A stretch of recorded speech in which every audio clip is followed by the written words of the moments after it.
السلام علیکم ورحمۃ اللہ وبرکاتہ۔ میں روزانہ آفس جاتے ہوئے ایک برقع پوش فقیرنی کو 10 روپے دیتا تھا، جو ہمیشہ دعا دیتی تھی، اللہ تیرا سہاگ سلامت رکھے۔ ایک دن میرے پاس کھلے پیسے نہیں تھے، میں نے جیسے ہی اسے 500 کا نوٹ دیا، اس کا ہاتھ کانپنے لگا اور اس کے ہاتھ میں پہنی ہوئی انگوٹھی دیکھ کر میں سن ہو گیا۔ یہ تو وہی انگوٹھی تھی جو میں نے اپنی بیوی کو دی تھی۔ میں نے گھبرا کر جب اس کے چہرے سے نقاب ہٹایا تو میں اپنے بستر پر لیٹا چھت کو گھور رہا تھا، جہاں پنکھا خاموش تھا اور کمرے میں ایک عجیب سا سکون طاری تھا۔ میں اکثر سوچتا تھا کہ میں کتنا خوش نصیب، خوش قسمت انسان ہوں، جس کے پاس رہنے کو ایک چھت اور پیٹ بھرنے کو روٹی میسر ہے۔ حالانکہ میری آمدنی بہت محدود تھی اور مہنگائی کے اس دور میں سفید پوشی کا بھرم رکھنا جان جوکھوں کا کام تھا، مگر میری شریک حیات کی سلیقہ شعاری نے مجھے کبھی کسی کے آگے ہاتھ پھیلانے کی نوبت نہیں آنے دی تھی۔ وہ گھر کے خرچے کو ایسے چلاتی تھی جیسے کسی ماہر منشی نے بجٹ بنایا ہو، پرانے کپڑوں کو رفو کر کے نیا بنا دینا اور بچے ہوئے کھانے سے نئی ڈشز تیار کر لینا اس کے بائیں ہاتھ کا کھیل تھا۔ میں نے کروٹ بدلی تو دیکھا کہ وہ جائے نماز پر بیٹھی دعا مانگ رہی تھی۔ اس کی پیٹھ میری طرف تھی اور وہ ہولے ہولے ہل جل رہی تھی۔ مجھے اس کے وجود سے ایک ایسی روشنی پھوٹتی ہوئی محسوس ہوئی تھی جس نے میرے دل کو اطمینان سے بھر دیا تھا۔ جب وہ دعا مانگ کر اٹھی تو میں جلدی سے آنکھیں بند کر دیں تاکہ اسے یہ نہ لگے کہ میں جاگ رہا ہوں۔ وہ آہستگی سے باورچی خانے کی طرف بڑھی اور تھوڑی دیر بعد برتنوں کی ہلکی سی آواز آنے لگی۔ میں بستر سے اٹھا اور منہ ہاتھ دھونے چلا گیا۔ جب میں تیار ہو کر میز پر آیا تو ناشتہ تیار تھا، مگر آج اس کے چہرے پر تھکن کے گہرے سائے چھائے ہوئے تھے۔ آنکھوں کے گرد سیاہ حلقے اس بات کی گواہی دے رہے تھے کہ وہ رات بھر جاگتی رہی ہے۔ میں نے پوچھا کہ خیریت ہے، تم بیمار لگ رہی ہو؟ تو اس نے زبردستی مسکراتے ہوئے کہا، کچھ نہیں، بس رات کو نیند ٹھیک سے نہیں آتی۔ آپ ناشتہ کریں، دیر ہو جائے گی۔ میں نے خاموشی سے پراٹھا توڑا اور چائے کا گھونٹ بھرا۔ چائے میں مٹھاس کچھ کم تھی، مگر میں نے شکایت کرنا مناسب نہ سمجھا، کیونکہ میں جانتا تھا کہ چینی کا ڈبہ خالی ہونے والا ہے اور تنخواہ ملنے میں ابھی 10 دن باقی ہیں۔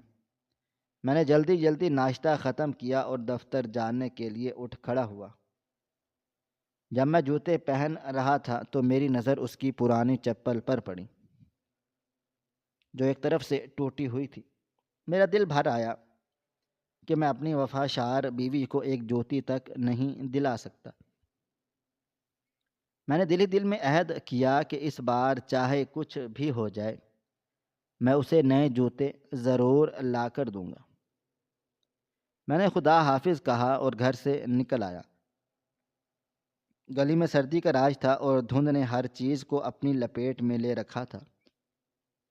میں نے اپنی موٹر سائیکل نکالی اور دفتر کے راستے پر چل پڑا۔ سرد ہوا ہڈیوں میں گھسی جا رہی تھی، مگر میرے ذہن میں گھر کے مسائل اور بیوی کی اداس آنکھیں گھوم رہی تھیں۔ میرا روز کا معمول تھا کہ دفتر جاتے ہوئے اور راستے میں ایک مخصوص چوراہے پر رکتا تھا، جہاں پر ایک برقع پوش خاتون فٹ پاتھ کے کنارے بیٹھی ہوتی تھی۔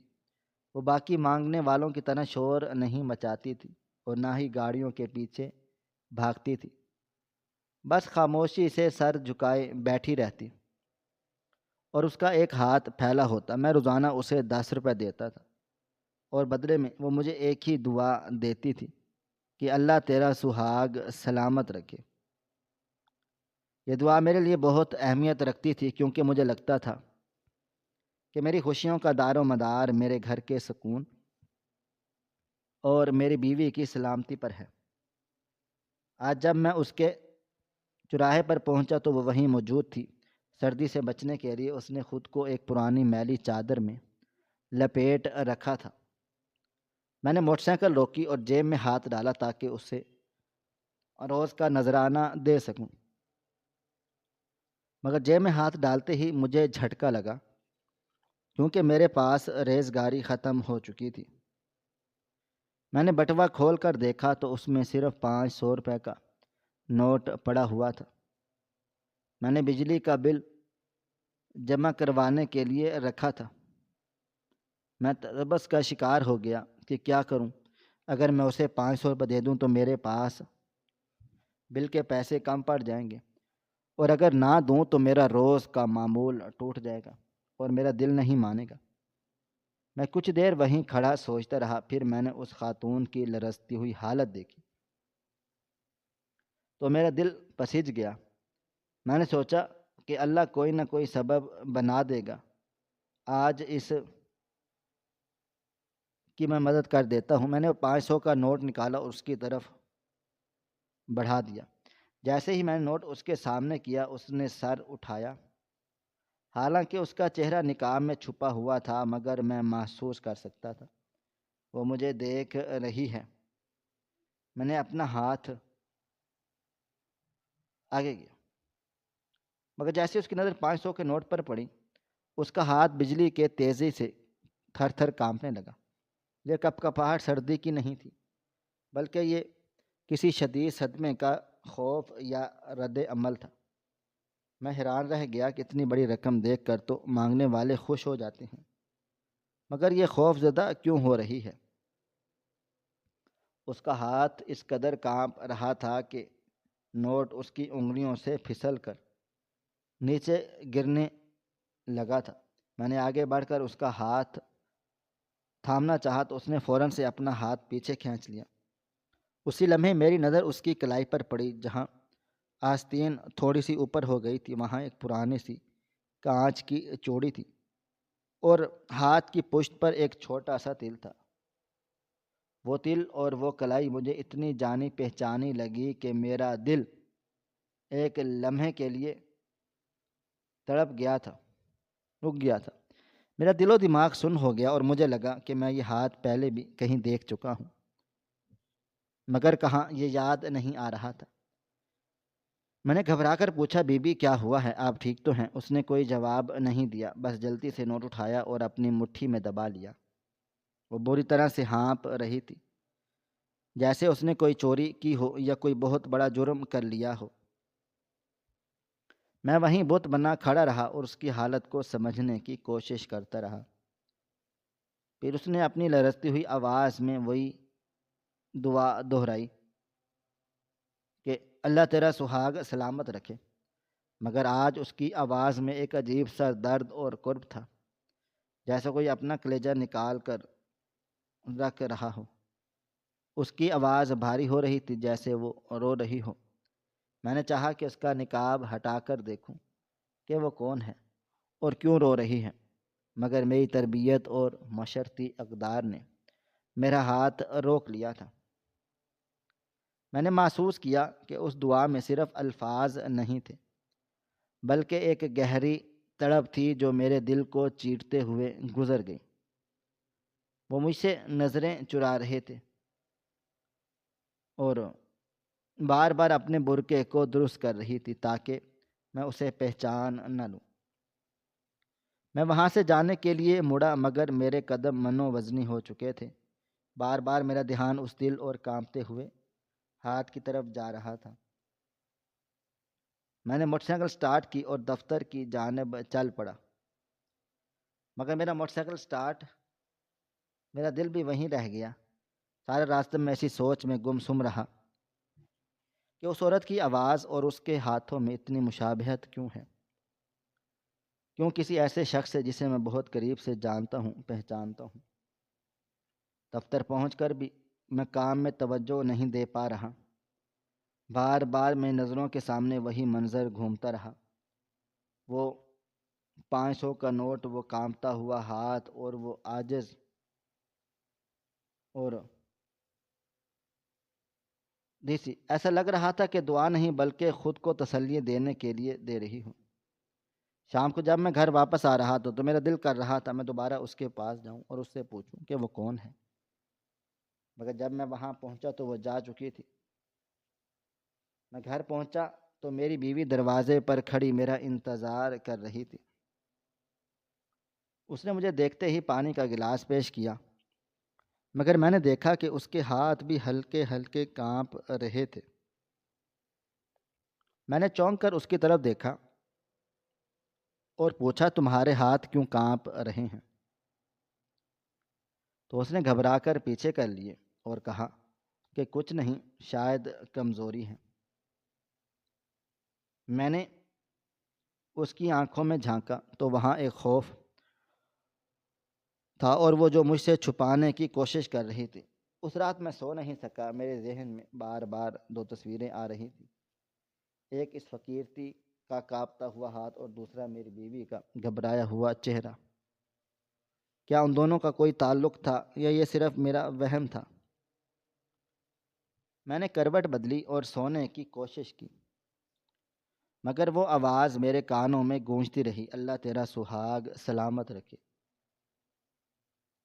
یہ آواز اتنی مانوس اور اتنی اپنی لگ رہی تھی کہ میں بتا نہیں سکتا۔ مجھے سکون دیتی ہے، عجیب اپنائیت ہے اس کی آواز میرے کان میں۔ رات کے سناٹے میں کھڑکی کی گھڑی کی ٹک ٹک میرے دل و دماغ پر ہتھوڑے کی طرح برس رہی تھی، اور میں بستر پر لیٹا چھت کو گھورتے ہوئے اسی آواز کے سحر میں گرفتار تھا جو بار بار میرے کانوں میں گونج رہی تھی۔ اللہ تیرا سہاگ سلامت رکھے، یہ الفاظ محض الفاظ نہیں تھے، بلکہ یہ ایک ایسی باز گشت تھی جو میری روح کے تاروں کو چھیڑ رہی تھی۔ میرے پہلو میں میری بیوی گہری نیند سو رہی تھی، مگر اس کی سانسوں میں ایک عجیب سی بے رتبی تھی، جیسے وہ نیند میں بھی کسی خوف کا شکار ہو۔ میں نے کروٹ بدل کر اس کے چہرے کی طرف دیکھا جو چاند کی مدھم روشنی میں زرد دکھائی دے رہا تھا۔ اس کے ماتھے پر پسینے کے قطرے چمک رہے تھے، حالانکہ کمرے میں خنکی تھی۔ میں نے آہستہ سے اپنا ہاتھ بڑھایا اور اس کے ماتھے کو چھوا تو وہ ٹھنڈا یخ تھا۔ میں نے اپنا ہاتھ اس کے ہاتھ پر رکھا تو وہ نیند میں بھی لرز گئی۔ اس نے فوراً سے اپنا ہاتھ پیچھے کھینچ لیا، جیسے میرے لمس سے اسے تکلیف پہنچی ہو۔ اس کے اس عمل نے میرے شک کو مزید ہوا دی۔ میرے ذہن میں جو بار بار وہ منظر گھوم رہا تھا جب فقینے نے مجھے 500 کا نوٹ دیتے ہوئے ہی ہاتھ پیچھے کھینچ لیا تھا، کیا یہ محض اتفاق تھا کہ ادھر میری بیوی کا رویہ بدلا ہوا سا ہے اور ادھر وہ برقع پوش عورت بھی اسی طرح کا رد عمل ظاہر کر رہی تھی؟ میں نے خود کو جھڑک کر کہہ دیا، یہ کیا فضول سوچ رہا ہوں میں؟ بھلا میری سوچ کا اس سڑک چھاپ فقینی سے کیا تعلق؟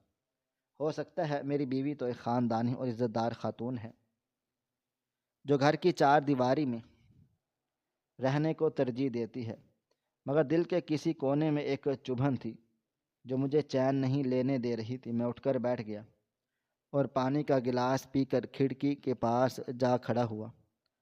باہر گلی میں کتے بھونک رہے تھے اور دور کہیں سے چوکیدار کی سیٹی کی آواز آ رہی تھی۔ میں نے سوچا، کیا یہ ممکن ہے کہ انسان کی آواز کسی دوسرے انسان سے اتنی زیادہ مشابہت رکھ سکتی ہو؟ تمیز کرنا مشکل ہو جائے، شاید میرا وہم حد سے زیادہ بڑھ گیا تھا۔ پھر میں دفتر کے کام کے بوجھ کی وجہ سے نفسیاتی دباؤ کا شکار ہو گیا تھا۔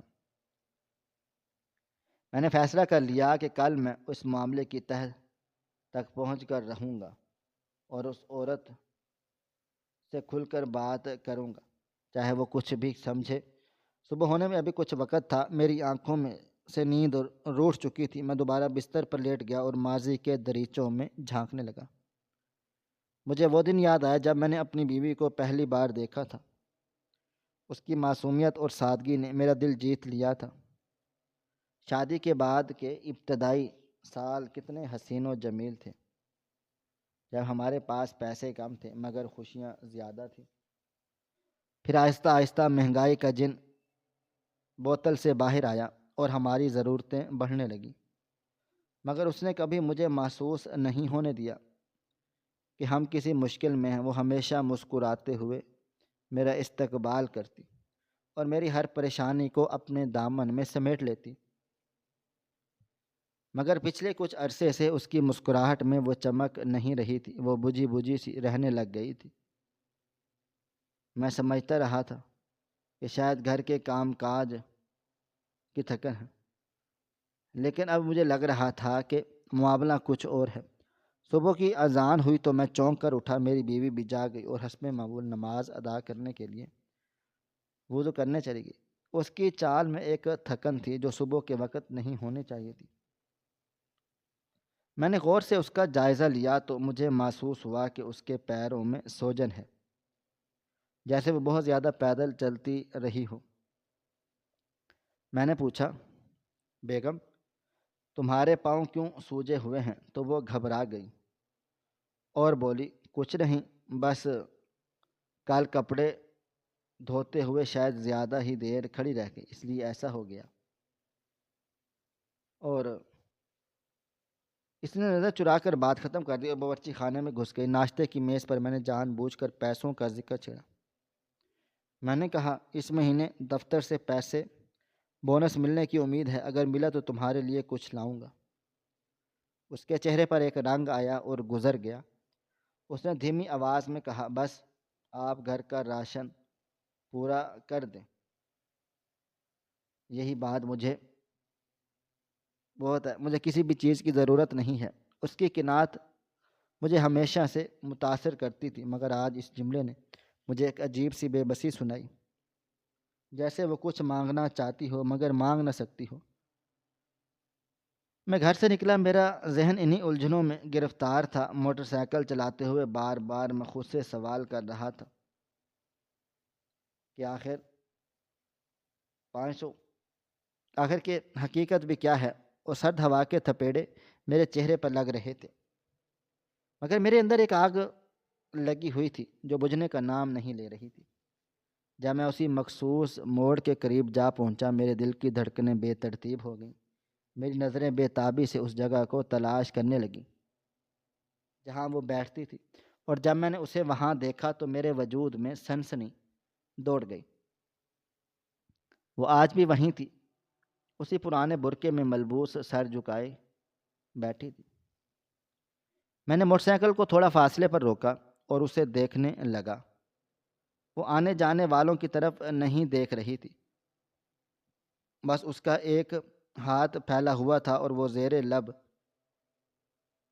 کچھ ورد کر رہی تھی۔ میں نے نوٹ کیا کہ اس کے بیٹھنے کا انداز بالکل ویسا ہی تھا جیسا میری بیوی گھر میں کام کرتے ہوئے تھک کے بیٹھ جاتی ہے۔ یہ مشاہدہ میرے لیے روح فرساں تھا۔ میں نے خود کو سنبھالا اور اپنی موٹر سائیکل کو اس کے قریب لے کر گیا۔ اس نے میری موٹر سائیکل کی آواز پہچان لی تھی اور اپنا سر تھوڑا سا اٹھایا تھا۔ میں نے دیکھا کہ اس کے ہاتھ کانپ رہے تھے، شاید سردی کی وجہ سے یا شاید میرے خوف سے۔ میرے خوف نے جیب سے پرس کو نکالا۔ آج میرے پاس کچھ کھلے پیسے تھے جو میں نے خاص طور پر ان کے لیے رکھے تھے۔ 10 کا نوٹ نکالا اور اس کی ہتھیلی پر رکھتے کے لیے جھکا۔ اس نے جلدی سے نوٹ لیا اور وہی دعا دی، اللہ تیرا سہاگ سلامت رکھے۔ آج میں نے اس کی آواز کو غور سے سنا۔ یہ آواز اتنی صاف اور واضح تھی کہ اب مجھے کوئی شک کی گنجائش نہیں لگ رہی تھی۔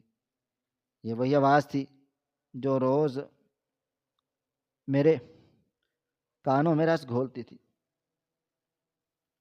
مجھے صبح جگاتی تھی اور رات کو لوریاں سناتی تھی۔ میرا دل چاہا کہ میں چیخ کر پکاروں، مگر میں نے خود کو روکا۔ میں نے ہمت کر کے اس سے پوچھا، اماں تم نے کل 500 کا نوٹ کیوں نہیں لیا تھا؟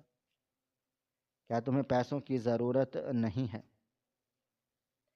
اس نے ایک لمحے کے لیے خاموشی اختیار کر لی اور پھر دبی ہوئی آواز میں بولی، بیٹا ضرورت تو بہت ہے، مگر اتنا بڑا نوٹ دیکھ کر مجھے اپنے بیٹے کی یاد آ گئی تھی۔ جو اب اس دنیا میں نہیں رہا۔ اس کا یہ جواب سن کر میں حیران رہ گیا تھا، کیونکہ مجھے معلوم تھا کہ اس کا لہجہ جھوٹا ہے، اور میں نے اس کی آواز میں درد بھی نہیں تھا جو ایک ماں کے لہجے میں ہوتا ہے جب وہ اپنے مرے ہوئے بیٹے کا ذکر کرتی ہے، بلکہ یہ ایک گھبراہٹ تھی، ایک بہانہ تھا جو اس نے فوراً سے گھڑ لیا۔ میں نے اس کی بات پر یقین کرنے کا ناٹک کیا اور کہا اللہ اس کی مغفرت کرے، اور وہاں سے جانے لگا تو میری نظر اس کے ہاتھ پر پڑی جو اب بھی پھیلا ہوا تھا، اور اس بار میں نے کچھ ایسا دیکھا جس سے میرے پیروں تلے سے زمین کھینچ لی۔ سورج کی کرنیں بادلوں کی اوٹ سے نکل کر سیدھی اس کے اوپر پڑ رہی تھی۔ اس کی انگلی میں ایک انگوٹھی چمک رہی تھی۔ یہ عام انگوٹھی نہیں تھی، بلکہ اس کا ڈیزائن بہت منفرد تھا۔ سونے کی پتلی سی تاروں سے بنا ہوا ایک پھول جس کے درمیان ایک چھوٹا سا سرخ نگینہ جڑا ہوا تھا۔ میرے دل و دماغ میں دھماکہ ہوا اور وقت جیسے تھم گیا۔ یہ بالکل ویسی ہی انگوٹھی تھی جو میں نے اپنی بیوی کو پچھلی سالگرہ پر تحفے میں دی تھی۔ مجھے یاد ہے میں نے اس انگوٹھی کو خریدنے کے لیے کتنے مہینوں تک اوور ٹائم لگایا تھا، اور اپنی چھوٹی چھوٹی خواہشات کو مارا تھا۔ جب میں نے وہ انگوٹھی اپنی بیوی کو پہنائی تو اس کی آنکھوں میں جو خوشی تھی میں وہ کبھی بھول نہیں سکتا۔ وہ اکثر اس انگوٹھی کو چومتی تھی اور کہتی تھی یہ میری زندگی کا سب سے بڑا قیمتی تحفہ ہے۔ میں نے اپنی آنکھوں پر یقین نہیں کر پا رہا تھا کہ وہ انگوٹھی اس سڑک چھاپ فقیرنی کے ہاتھ میں کیا کر رہی تھی۔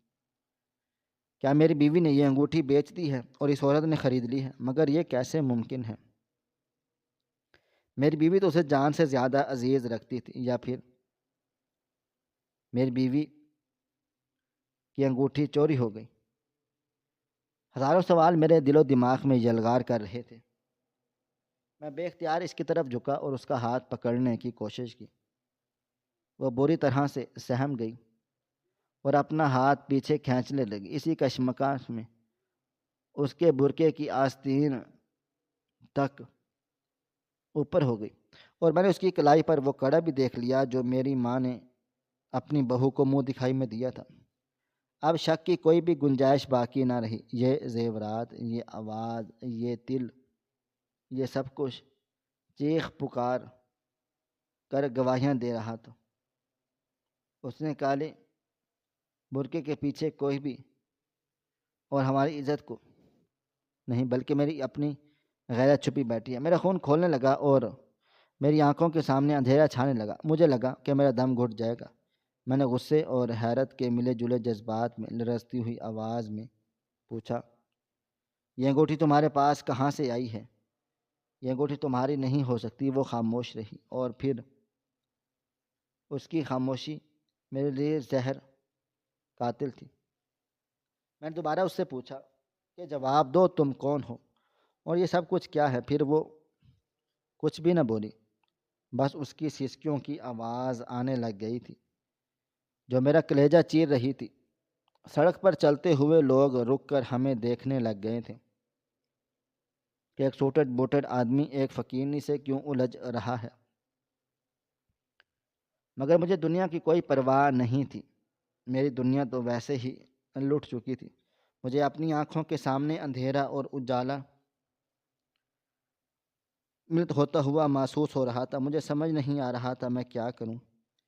کیا میں یہیں سڑک کے بیچوں بیچ اس کا پردہ فاش کر دوں، یا پھر اسے لے کر گھر جاؤں اور پوچھ گچھ کروں؟ مگر غصہ مجھ پر حاوی ہو چکا تھا۔ میں نے سوچا اگر یہ میری بیوی نہیں ہے تو اس نے میری بیوی کی انگوٹھی چوری کی ہے تو میں اسے پولیس کے حوالے کر دوں گا، اور اگر یہ وہی ہے تو پھر میں کس منہ سے جیوں گا؟ یہ خیال آتے ہی مجھے جھرجھری سی آ گئی تھی۔ میں نے خود کو سنبھالنے کی کوشش کی، مگر میرے ہاتھ پاؤں ٹھنڈے پڑ چکے تھے، اور وہ مسلسل رو رہی تھی اور اپنے ہاتھ جوڑ کر مجھے جانے کا اشارہ کر رہی تھی۔ اس کے ہاتھ جوڑنے کا انداز بھی اتنا شناسا تھا کہ میرا دل ٹکڑے ٹکڑے ہو گیا۔ یہ وہی انداز تھا جب مجھ سے کوئی غلطی کی معافی مانگنی ہوتی تھی۔ اب میں مزید صبر نہیں کر سکتا تھا، میرے صبر کا پیمانہ لبریز ہو چکا تھا۔ میں نے تہیہ کر لیا کہ اب میں اس راز سے پردہ اٹھا کر ہی دم لوں گا، چاہے اس کے بعد کچھ بھی ہو جائے۔ میں نے ایک قدم آگے بڑھایا اور اپنا ہاتھ اس کے نقاب کی طرف بڑھا دیا اور ہاتھ اس کے نقاب کی طرف لے کر چلا گیا۔ میرا ہاتھ کانپ رہا تھا جیسے میں کسی بم کو چھونے جا رہا ہوں۔ فضا میں ایک عجیب سا تناؤ تھا، ایسے طوفان آنے سے پہلے کی خاموشی ہوتی ہے۔ اس نے میرے ارادے کو بھانپ لیا اور وہ پیچھے ہٹنے کی کوشش کر رہی تھی، مگر دیوار کے ساتھ لگے ہونے کی وجہ سے وہ کہیں بھی نہیں جا سکتی تھی۔ میں نے اس کی آنکھوں میں دیکھا جو نقاب کے پیچھے سے میں دیکھ رہی تھی۔ ان آنکھوں نے مجھے میں خوف اور شرمندگی اور التجا کا ایک ایسا سمندر تھا جس میں ڈوبتا چلا گیا۔ یہ آنکھیں مجھے منع کر رہی تھی کہ مت کرو، میرا پردہ مت ہٹاؤ ورنہ تم سے برداشت نہیں کر پاؤ گے۔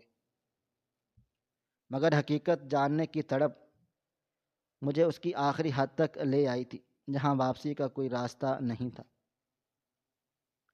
میں نے اپنی کانپتی ہوئی انگلیوں سے اس کے نقاب کا کونا پکڑ لیا۔ اس لمحے مجھے لگا کہ میں اپنی زندگی کا سب سے بڑا بوجھ اٹھانے جا رہا ہوں۔ میرا دل سینے سے باہر آنے کو تھا اور سانسیں حلق میں اٹکی ہوئی تھی۔ دنیا تھم گئی تھی، یہ صرف میں تھا اور وہ برقع پوش عورت جس کا راز اب کھلنے والا تھا۔ میں نے اپنی آنکھیں بند کی اور ایک جھٹکے سے ہاتھ آگے بڑھایا تاکہ اس کے چہرے کا نقاب ہٹا سکوں جو میرے اور حقیقت کے درمیان حائل تھا۔ حقیقت بس ایک لمحہ اور پھر سب کچھ سامنے آنے والا تھا۔ میرا ہاتھ لرز رہا تھا مگر اب واپسی ناممکن تھی۔ میں نے اپنی آنکھیں بند کی اور ایک جھٹکے سے وہ نقاب کھینچ لیا جو میرے اور حقیقت کے درمیان حائل تھا۔ جیسے ہی میں کپڑا ہٹا ایک سسکی فضا میں گونج گئی اور میں نے ڈرتے ڈرتے اپنی آنکھیں کھولی۔ سامنے کا منظر دیکھ کر مجھے لگا کہ آسمان زمین پر گر پڑا ہو اور زمین پھٹ گئی ہو جس میں میں دفن ہو گیا ہوں۔ میرے سامنے کوئی اجنبی عورت نہیں تھی، کوئی بیکارن نہیں تھی عادی، بلکہ وہ چہرہ تھا جسے میں ہمیشہ پھولوں کی طرح رکھتا تھا۔ وہ چہرہ جو میری کل کائنات تھا، وہ چہرہ جو میری عزت کا امین تھا۔ وہ عالیہ تھی، میری بیوی، میری شریک حیات، جس کے سر پر میں نے ہمیشہ عزت کی چادر دیکھی تھی۔ اور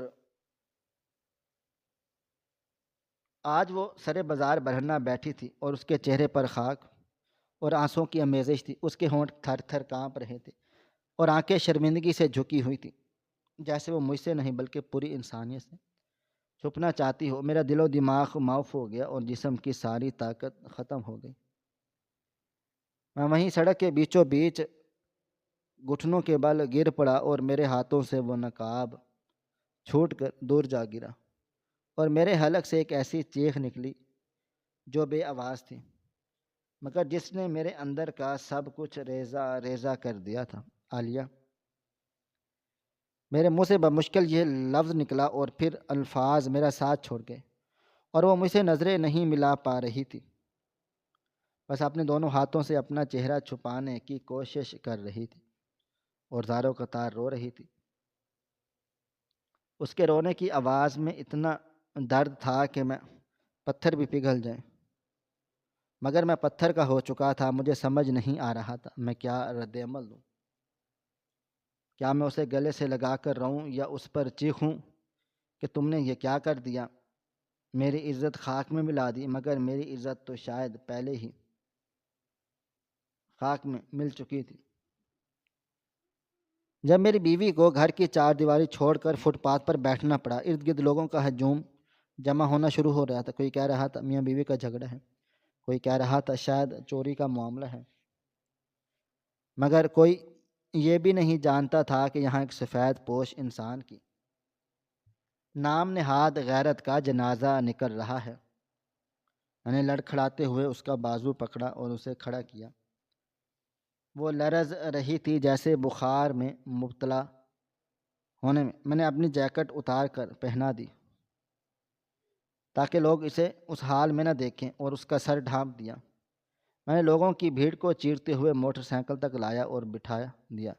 لوگ تماشا دیکھ کر جا رہے تھے، مگر میری زندگی تماشا بن چکی تھی۔ گھر تک کا سفر کیسے کٹا مجھے کچھ بھی یاد نہیں، بس اتنا یاد ہے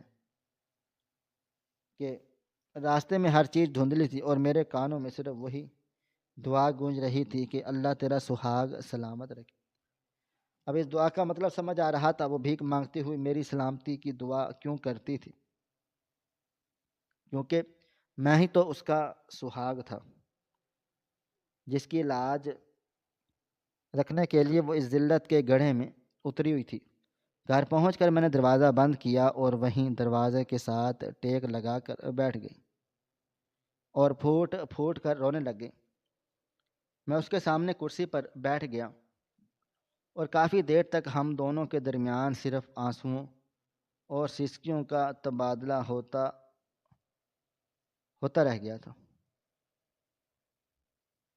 صرف آنسوؤں اور سسکیوں کا تبادلہ ہوا۔ کمرے کی دیواریں جو ہماری غربت کی گواہ تھی آج ہمیں کاٹ کھانے کو دوڑ رہی تھی۔ آخر کار میں نے ہمت جمع کی اور ٹوٹی ہوئی آواز میں پوچھا، عالیہ کیوں؟ تم نے ایسا کیوں کیا؟ کیا میرے ہوتے ہوئے تمہیں یہ سب کرنے کی ضرورت پڑ گئی؟ کیا میں مر گیا تھا جو تم سڑکوں پر نکل آئی؟ اس نے میری طرف دیکھا۔ اس کی آنکھوں میں بے پناہ محبت اور مجبوری تھی۔ اس نے ہچکیوں کے درمیان کہا، سرتاج آپ تو زندہ رہیں، میری جان بھی آپ پر قربان، مگر گھر کا چولہا بجھ چکا تھا۔ آپ کی تنخواہ مہینے کی 15 تاریخ کو ختم ہو جاتی ہے، اور اب میں آپ کو کیسے بتاتی کہ پچھلے 2 ماہ سے بچوں کی فیس اسکول ادا نہیں ہوئی اور پرنسپل نے نام کاٹنے کی دھمکی دے دی ہے۔ بجلی کا بل سر پر تھا اور گھر میں نے راشن کا ایک دانہ نہیں دیا تھا۔ آپ پریشان ہو جاتے، آپ کا بی پی ہائی ہو جاتا ہے۔ میں آپ کی پریشانی نہیں دیکھ سکتی تھی۔ آپ کو لگتا ہے کہ گھر بہترین چل رہا ہے، مگر اس بہترین کے پیچھے ہی کتنی راتیں میں نے بھوکے پیٹ گزاری ہیں، یہ آپ نہیں جانتے۔ میں نے پوچھا، مگر یہ انگوٹھی، یہ تو تمہارے پاس تھی، تم اسے بیچ دیتی، یہ راستہ کیوں چنا؟ وہ انگوٹھی کو سینے سے لگا کر بولی، میں یہ انگوٹھی بیچوں نہیں تو گئی تھی بازار میں سنار کے پاس، تو اس نے کہا کہ اس کی قیمت اب وہ نہیں رہی جو خریدی گئی تھی۔ اس نے کوڑیوں کے دام لگائے، میرا دل نہیں مانا۔ یہ آپ کی محبت کی نشانی تھی، میری کل کائنات تھی، میں اسے کیسے سستے میں بیچ دیتی۔ پھر میں نے سوچا کہ اسے گروی رکھوا دوں، مگر کسی نے اعتبار نہیں کیا۔ میں مایوس ہو کر واپس آ رہی تھی کہ راستے میں ایک عورت کو دیکھا جو بھیک مانگ رہی تھی اور لوگ اسے پیسے دے رہے تھے۔ اسی لمحے شیطان نے مجھے بہکایا نہیں، بلکہ میری ممتا اور میری مجبوری نے مجھے اس راستے پر ڈال دیا۔ میں نے سوچا اگر میں نقاب کر کے بیٹھوں گی تو کوئی مجھے پہچانے گا نہیں اور گھر کا نظام بھی چل جائے گا۔ میں نے گھر کے پرانے کپڑوں کا برقع بنایا اور اس جگہ جا بیٹھی جہاں آپ کا گزر ہوتا تھا۔ میں جانتی تھی کہ آپ وہاں رکتے ہیں۔ جب آپ نے پہلی بار مجھے 10 روپے دیے تو میرا دل چاہا کہ زمین پھٹ جائے اور میں اس میں سما جاؤں۔ اپنے ہی شوہر سے بھیک لیتے ہوئے میری روح کانپ گئی تھی، مگر میں نے پھر سوچا کہ یہ بھیک نہیں ہے، یہ تو آپ کی ہی کمائی ہے جو گھوم پھر کر آپ کے گھر میں واپس آ رہی ہے۔ میں وہ 10 روپے جمع کر کے آٹا لاتی تھی، بچوں کے لیے دودھ لاتی تھی، اور آپ سمجھتے تھے کہ برکت ہو رہی ہے۔ ہاں ہاں برکت ہی تھی، مگر وہ برکت میری عزت کی قربانی مانگ رہی تھی۔ اس کی باتیں سن کر مجھے لگا جیسے کوئی مجھے جوتوں سے مار رہا ہو۔ میں نے اپنی مردانگی، اپنی انا اور اپنی کفالت کے دعووں پر شرمندہ ہوتا تھا۔ میں سمجھتا تھا کہ میں گھر کا سربراہ ہوں اور سب کچھ سنبھال رہا ہوں، مگر اصل میں تو وہ اس گھر کی چھت تھی جس نے تمام طوفانوں کو اپنے اوپر روک رکھا تھا۔ میں نے پوچھا، اور وہ دعا؟ تم ہمیشہ یہی دعا کیوں دیتی تھی؟ اس نے روتے ہوئے مسکرا کر کہا، کیونکہ جب میں وہاں پر بیٹھتی تھی تو مجھے ہر پل ڈر لگا رہتا تھا کہ کوئی مجھے پہچان نہ لے، کوئی مجھے چھیڑ نہ دے۔ اس وقت صرف آپ کا خیال مجھے حوصلہ دیتا تھا۔ میں دعا دیتی تھی کہ اللہ میرا سہاگ سلامت رکھے، کیونکہ اگر آپ کو کچھ ہو گیا تو مجھے پھر واقعی ہمیشہ کے لیے یہی کرنا پڑے گا۔ میں آپ کی سلامتی کی دعا اس لیے کرتی تھی کہ آپ کا سایہ میرے سر پر رہے۔ میں یہ ذلت بھی برداشت کر لوں گی۔ یہ انگوٹھی میں نے انگلی میں اس لیے نہیں اتاری تھی کیونکہ جب بھی میں کسی کے آگے ہاتھ پھیلاتی تھی تو یہ انگوٹھی مجھے یاد دلاتی تھی کہ میں بھکارن نہیں ہوں، میں ایک عزت دار آدمی کی بیوی ہوں۔ یہ انگوٹھی میری ڈھال تھی، میری پہچان تھی جو مجھے ٹوٹنے سے بچاتی تھی۔ مگر کل جب آپ نے 500 کا نوٹ دیا تو میں ڈر گئی۔ اتنی بڑی رقم دیکھ کر مجھے لگا کہ آپ کو کوئی بہت بڑی خوشی ملی ہے، یا پھر آپ نے کسی سے ادھار لیا ہے۔ میں نہیں چاہتی تھی کہ آپ مجھ پر اتنا خرچ کریں اور خود تنگی میں رہیں، اس لیے میرا ہاتھ کانپ گیا تھا، اور جب آپ نے میرا ہاتھ پکڑنے کی کوشش کی تو میں سمجھ گئی تھی کہ اب میرا بھرم ٹوٹنے والا ہے۔ میں نے اپنا سر جھکا لیا، اس کے قدموں میں گر پڑا۔ مجھے معاف کر دو عالیہ، میں گناہ گار ہوں، میں مجرم ہوں، میں ایک ناکام شوہر ہوں جو اپنی بیوی کو وہ تحفظ نہیں دے سکا جس کا وعدہ میں نے نکاح کے وقت کیا تھا۔ ہم مرد بھی کتنے عجیب ہوتے ہیں، ہمیں لگتا ہے کہ ہم کما کر لا رہے ہیں تو ہم نے تیر مار لیا، مگر ہم یہ بھول جاتے ہیں کہ گھر کے اندر کی سیاست اور معیشت کو سنبھالنے والی عورت کس کرب سے گزر رہی ہے۔ وہ ایک ایک پائی کا حساب جوڑتی ہے، اپنی خواہشات کا گلا گھونٹتی ہے اور پھر بھی مسکرا کر کہتی ہے کہ سب ٹھیک ہے۔ کا جھوٹ ہمیں بھی کتنا سکون دیتا ہے، مگر یہ جھوٹ اس عورت کو اندر سے کھا جاتا ہے۔ عالیہ نے مجھے اٹھایا اور میرے آنسو پہنچے۔ اس نے کہا، نہیں، آپ شرمندہ نہ ہوں، یہ وقت کا امتحان تھا جو ہم سب نے مل کر کاٹا ہے۔ بس آپ وعدہ کریں کہ آئندہ کبھی مجھ سے حالات نہیں چھپائیں گے، اور میں وعدہ کرتی ہوں اب چاہے بھوکی مروں گی مگر میں اس راستے پر نہیں جاؤں گی۔ اس واقعے نے میری زندگی بدل دی۔ میں نے اسی دن عہد کر لیا کہ اب میں جھوٹی سفید پوشی کا لبادہ اتار پھینکوں گا۔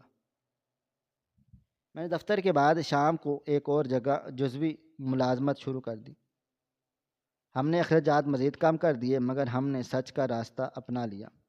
وہ 500 کا نوٹ جو میں نے اسے دیا تھا، میں نے اسے فریم کروا کر اپنے کمرے میں لٹکا دیا۔ یہ نوٹ مجھے روز یاد دلاتا ہے کہ ہمارے معاشرے میں کتنی ہی عالیہ ایسی ہیں جو برقعوں کے پیچھے اپنے شوہروں کی عزت بچانے کے لیے سڑکوں پر بیٹھی ہوتی ہیں۔ ہم اکثر سگنلز پر یا فٹ پاتھ پر بیٹھے بیکاریوں کو دیکھ کر حقارت سے منہ پھیر لیتے ہیں یا انہیں برا بھلا کہتے ہیں کہ یہ ہٹے کٹے ہیں، کام کیوں نہیں کرتے، مگر ہم ان کے چہروں کے پیچھے چھپی کہانیوں کو نہیں جانتے۔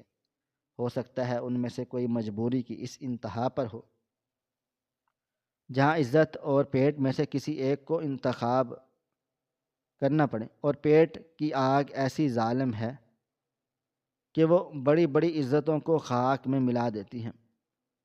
مجھے آج بھی وہ منظر یاد آتا ہے تو میں کانپ جاتا ہوں، مگر اس واقعے نے مجھے ایک بہتر انسان اور ایک ذمہ دار شوہر بنا دیا ہے۔ اب جب بھی میں کسی برقع پوش عورت کو مانگتے ہوئے دیکھتا ہوں